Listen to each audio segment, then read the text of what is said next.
आपके माता पिता भी बहुत अच्छे से होंगे। दोस्तों, उड़ीसा के बालासोर में जो रेल हादसा हुआ, जो 2 जून को जो रेल हादसा हुआ, ये शायद में भारतवर्ष का सबसे बड़ा भयानक एक्सीडेंट था, जिसमें बहुत लोगों की जान जा चुकी है। क्योंकि हम एक वीडियो देख रहे थे, जिस बोगी में एक व्यक्ति बैठा था, वो कह रहा था कि हम जिस बोगी में थे उसमें 200 लोग थे और 200 में से सिर्फ 6 लोग बचे, बाद बाकी सारे मारे गए। तो ये आप लोग समझ सकते हैं कि ये भारतवर्ष का कितना बड़ा हादसा हुआ होगा। तो इसमें बहुत लोगों की जान गई। सरकारी आंकड़ों में तो लमसम ये 300 लोग दिखाए जा रहे हैं और 300 लोग मारे जा चुके हैं इस हादसे में। तो ये जो रेल हादसा हुआ, तो इस हादसे को ये टाला क्यों नहीं जा सका, ये बचाया क्यों नहीं गया इस हादसे को? क्योंकि भारतवर्ष में पूरी हर जगह ट्रेन फैली हुई है। तो ट्रेन फैली है, तो ये जो रेल हादसे होते हैं जगह जगह, तो कुछ जगह रेल हादसे टल जाते हैं और कुछ जगह नहीं टल पाते हैं। तो ऐसा किस कारण हुआ?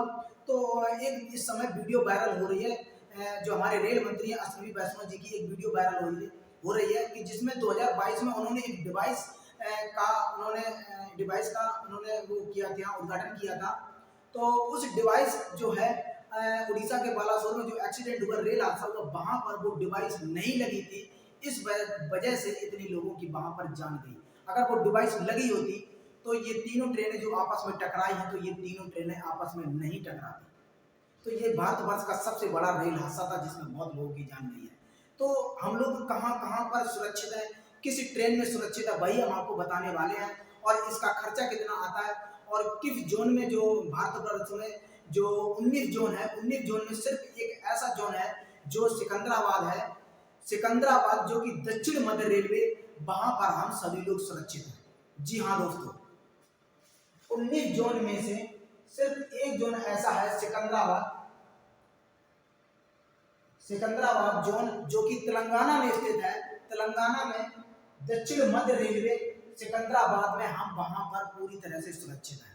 वहां पर इन जोन में, एक जोन में वहां पर डिवाइस लगी, अगर कोई ऐसा हादसा होता है तो हम सभी लोग जान और माल पूरी तरह से सुरक्षित होंगे। तो ये जो डिवाइस है, ये डिवाइस कैसे काम करती है? क्योंकि जब कोई दोनों ट्रेनें आपस में अगर आ रहे हैं आमने सामने से, तो इन इलेक्ट्रॉनिक्स जो डिब्बे हैं हमारे भारत में 13,215 इलेक्ट्रॉनिक्स डिब्बे हैं, जिनमें सिर्फ 65 इलेक्ट्रॉनिक्स इंजन है। 13,215 इलेक्ट्रॉनिक्स इंजन है, जिनमें सिर्फ 65 इलेक्ट्रॉनिक्स इंजनों में ये डिवाइस लगी हुई है और ये डिवाइस काम करती है। अगर कोई हादसा हो रहा होगा, आमने से कोई व्यक्ति, आदमी या रेल की पटरी पर कोई पड़ा है पहले से, तो वो डिवाइस वहां पर तुरंत सूचना करती है और ऑटोमेटिक वहां पर ट्रेन को रोक देती है। क्योंकि ट्रेन की एक तो 60 किलोमीटर घंटा की स्पीड से अगर कोई ट्रेन आ रही है, तो 200 मीटर पहले ही वो ट्रेन रुक जाएगी ऑटोमेटिक, और ये सारी सूचनाएं तुरंत सभी के पास पहुंच जाएगी। तो अश्विनी वैष्णव जी ने जो ये इस डिवाइस का जो उद्घाटन किया, ये जो डिवाइस का उद्घाटन कर दिया था, ये जो डिवाइस है, जो कवच जिसे हम बोलते हैं, ये 2012 में जब मनमोहन सिंह की सरकार थी, तो उनकी सरकार में इस डिवाइस को बनाने का काम शुरू हुआ था। और ये जो थी RDSO, result design of organization के तहत इस डिवाइस को बनाया गया। और बनाने के बाद 2022 में ये डिवाइस पूरी तरह से बनके तैयार हो गई थी। और इसका जो उद्घाटन है, अश्विनी वैष्णव जी ने इसका उद्घाटन भी किया था 2022 में। यानी एक साल में अभी तक सिर्फ 65 इलेक्ट्रॉनिक्स इंजनों में ये डिवाइस लग पाई है। तो अब हम बात करें जो डिवाइस कैसे काम करती है, तो डिवाइस को काम करने में, ये डिवाइस दोनों इंजनों में अगर आमने सामने ट्रेन आ रही है, तो इसमें फ्रिक्वेंसी निकलती है, तरंगे निकलती हैं। तो ये तरंगे जो है ऑटोमेटिक दूसरी ट्रेन को भी रोक देंगे और खुद की ट्रेन को रुक जाएगी। अगर पटरी पर कुछ पड़ा है, तो वो पटरी पर भी पहले से ही पता चल जाएगा, क्योंकि वहां पर हर किलोमीटर में ये डिवाइस लगी होती है। हर किलोमीटर पे एक डिवाइस लगी होती है।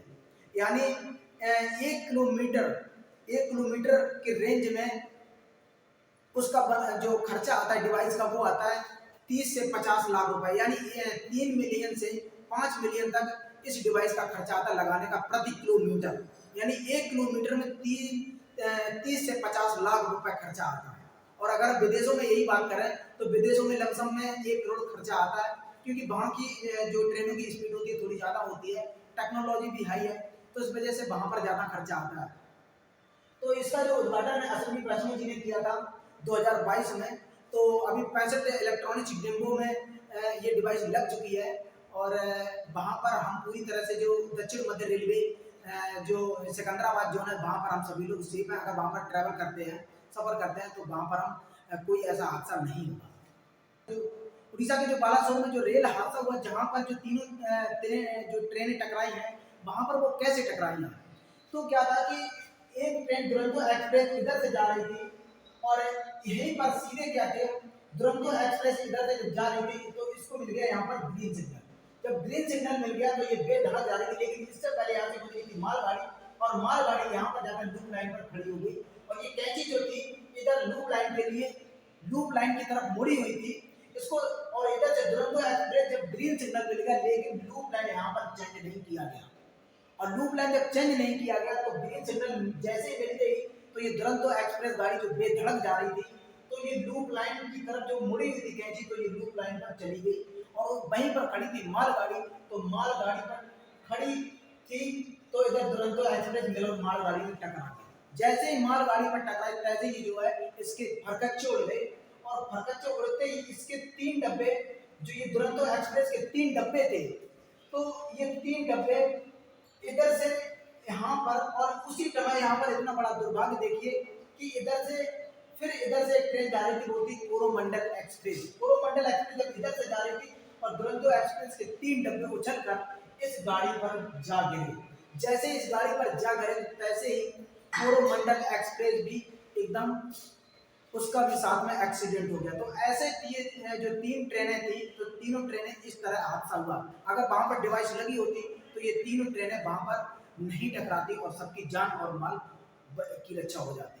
तो दोस्तों अगर आपको वीडियो अच्छी लगी तो वीडियो को लाइक जरूर कर लेना, चैनल पर अगर पहली बार आए तो चैनल को सब्सक्राइब जरूर कर लेना। जय हिंद, वंदे मातरम।